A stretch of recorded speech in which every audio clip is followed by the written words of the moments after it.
Welcome to Fanboy and Critic, Game of Thrones season finale video. This is the season finale. Can you believe it's over already? I hate that it's over. We gotta wait another year, maybe another year and a half for the next episode, and I already can't wait.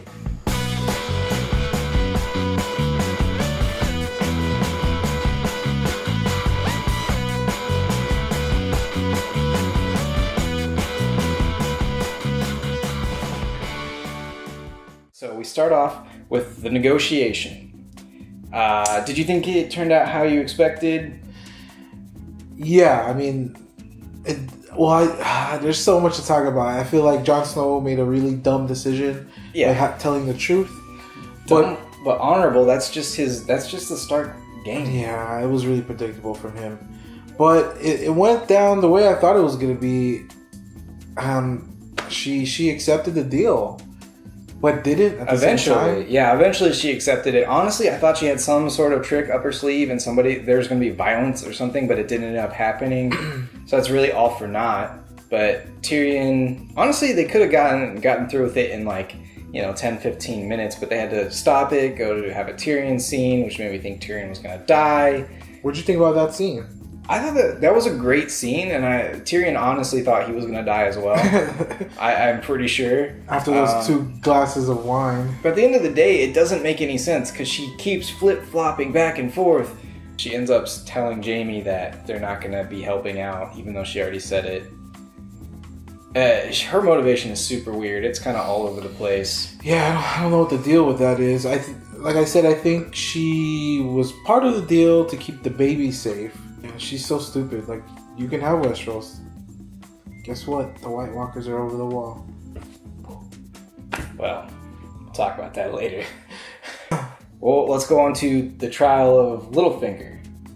Not at all what I was expecting, because my out there prediction was that Aria was Littlefinger wearing his face. Obviously, that's not true. But as soon as she brought Aria in for a trial, I knew something was up. I knew it was something's happening not with Aria, because there's no way Sansa is going to put her through a public trial.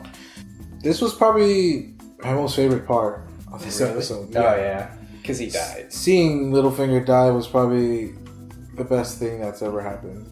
It was pretty great. Yeah, it was good, though. And it was only good just the way he went out. We got to see all the different kind of faces that this guy can put on. Yeah. I honestly thought if he was going to go, he was going to go the whole time trying to manipulate Sansa. Yeah. But he went from being dumb, playing dumb, trying to manipulate her. Yeah. And then he's trying to go to his lords and be like, let's get out of here. And his lord's like, nah, I don't really like y'all that much.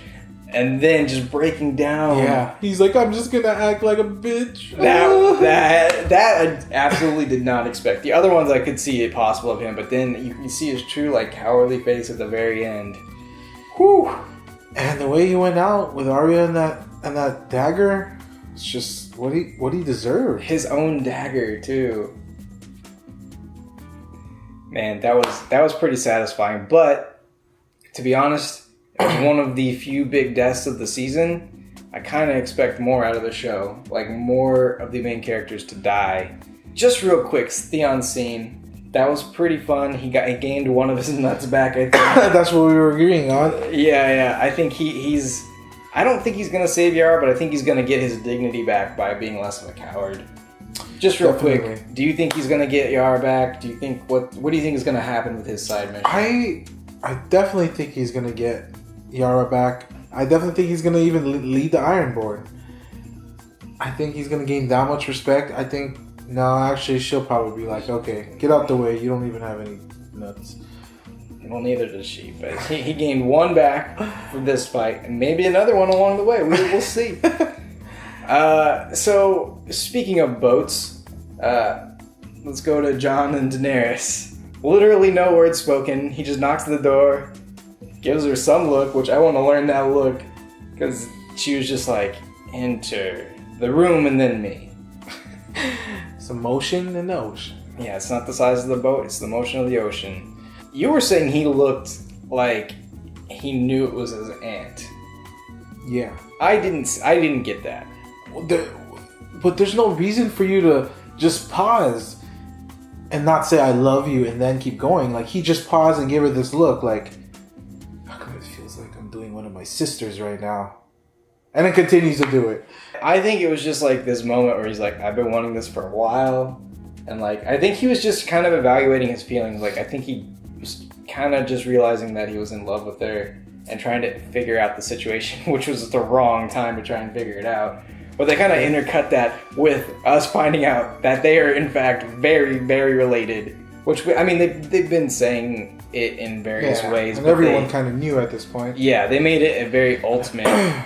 He is a Targaryen now.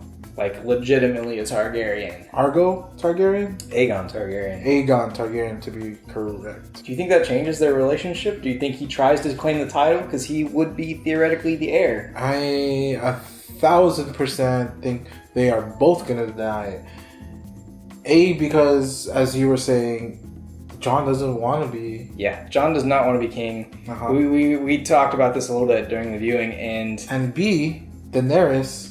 Yeah. Is gonna be like, what? No? Since when? No, there's no facts. No one knows this. So she's gonna be in complete denial. And they're both gonna look at each other like, ugh, we're related? I don't think Daenerys is gonna deny it, but I think Jon doesn't want to be king, and it weakens her claim, and he wants her to be queen. So he'll just be... I think they're not going to bring it up to a lot of people. I think Tyrion and a few of their closer advisors, and Tyrion's going to say, you know, if you really believe in Daenerys, you're not going to ruin her claim to the throne. Okay. And he's going to like put his honor aside for a minute for her. The wall came down. That dragon is badass. The ice dragon, it looks cooler. I kept expecting it to blow ice fire, but it was blue fire. It looked awesome. And they're officially over the wall. This is insane. And we have to wait so long to see what happens. They're not even over. They're through. Yeah, I mean, oh my yeah, God, through there's the wall. so many of them. There's so many of them, and they're coming through. Do you think Beric and Tormund died in that? To be honest, I don't think so. Yeah, you're right. They didn't even go back into them. I don't think they died. I think somehow they're going to get a Raven out just to give them a heads up. Like, hey, their plot armor... That dragon that died is not dead. Yeah, their plot armor is too thick for them to die. I mean, that's what the show's turned into. A show that uses plot armor. But I kept... The whole time I was like, stop staring at the ground. There's going to be something coming from above. And they finally like look up and there's the ice dragon. Was it as amazing as you were expecting? Yeah, definitely. I kept expecting ice, but it was amazing. Ice would have just added to the wall, though. I know, but you know, this whole story has just been about, hey, they're gonna get through the wall. We gotta guard the wall. We gotta guard. The wall just was gone. Yeah, in like 30 seconds. Yeah, it didn't take much. As soon as they got there, it was gone. What do you think this leaves? I mean, the armies that are heading up north now. Leaves them in bad shape. Because Daenerys could have just like came through their swaths with their dragons and taken out a bunch of the whites. But now that they have the ice dragon, and we know that the White Walkers can just throw a spear and completely decimate a dragon. Yeah. How do you think they take that ice dragon down? They have to get involved with that, what's that fire? The green fire? Dragonfire? Yeah. I think there's a reason why they called it Dragonfire, because it's about to take out a dragon. I think Aria takes out the ice dragon. She's got a Valyrian steel dagger. I don't know. I think she does it. The thing is, she had that prophecy a long time ago where they said she was going to close 3 sets of eyes permanently.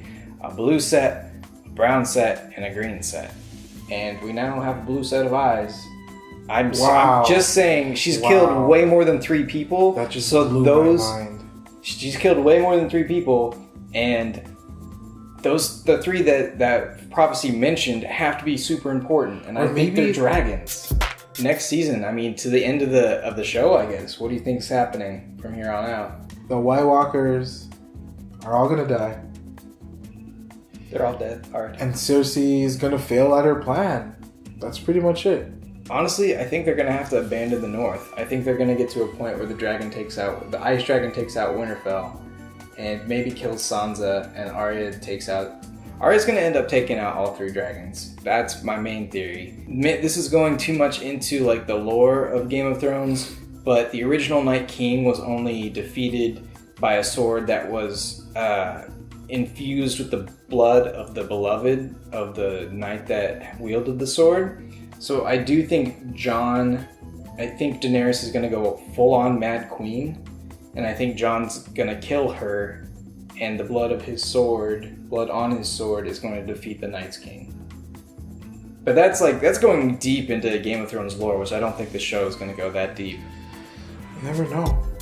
Alright, fanboys, thanks for watching. Make sure to like, subscribe, check out our Patreon, and I guess check us out next year for Game of Thrones Season 8.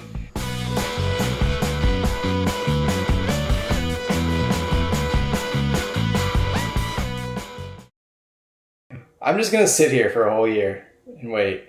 I have a diaper, so it's fine.